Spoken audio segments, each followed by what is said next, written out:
शिव और सती की कथा बहुत समय पहले ब्रह्मा जी के मानस पुत्र दक्ष प्रजापति हुए। दक्ष की अनेक पुत्रियां थीं। उन्हीं में से एक पुत्री का नाम था सती। सती बचपन से ही भगवान महादेव की उपासना करती थीं और मन ही मन उन्हें अपना पति मान चुकी थीं।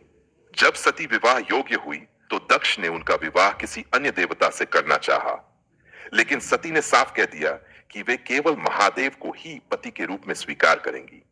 अंततः ब्रह्मा और विष्णु के समझाने पर अनिच्छा से ही सही दक्ष ने सती का विवाह भगवान शिव के साथ कर दिया। विवाह के बाद शिव और सती कैलाश पर्वत पर रहने लगे।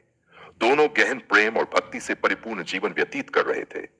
सती पतिव्रता थीं और शिव जी सरल, भोले और विरक्त। एक बार दक्ष ने एक विशाल यज्ञ का आयोजन किया। उसमें उन्होंने सभी देवताओं और ऋषियों को आमंत्रित किया, लेकिन अपने जामाता भगवान शिव को आमंत्रित नहीं किया। सती को जब पता चला तो वे पिता के घर जाने के लिए उतावली हो उठी। शिवजी ने समझाया कि जहां बुलाया न गया हो वहां जाना उचित नहीं है, लेकिन सती नहीं मानी और स्वयं ही पिता के यज्ञ में चली गई। यज्ञ में पहुंचकर उन्होंने देखा कि उनके पति का कोई सम्मान नहीं किया गया, बल्कि दक्ष ने तो सभा के सामने ही शिवजी का अपमान कर दिया। यह अपमान सती सहन नहीं कर सकी। उन्होंने कहा, जिस शरीर ने यह अपमान सुना है वह मेरे लिए व्यर्थ है। इतना कहकर सती ने योगाग्नि से अपने प्राण त्याग दिए। यह समाचार जब कैलाश पहुंचा तो भगवान शिव का क्रोध भयंकर उठा। उन्होंने अपनी जटाओं से वीरभद्र और भद्रकाली को उत्पन्न किया और उन्हें आदेश दिया कि जाकर दक्ष का यज्ञ विध्वंस कर दो।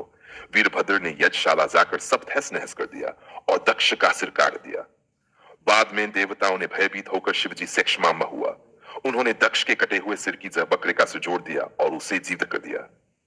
तब दक्ष ने भी शिवजी की महानता स्वीकार की, लेकिन शिव सती के वियोग में व्याकुल हो उठे।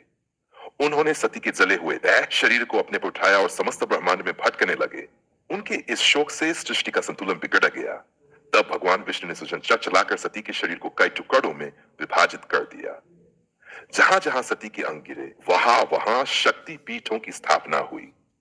बाद में सती ने हिमालय राज और मैना देवी के घर पार्वती के रूप में पुनर्जन्म लिया। पार्वती ने कठोर तपस्या करके शिवजी को पुनः पति के रूप में प्राप्त किया। इस प्रकार शिव और शक्ति का पुनर्मिलन हुआ।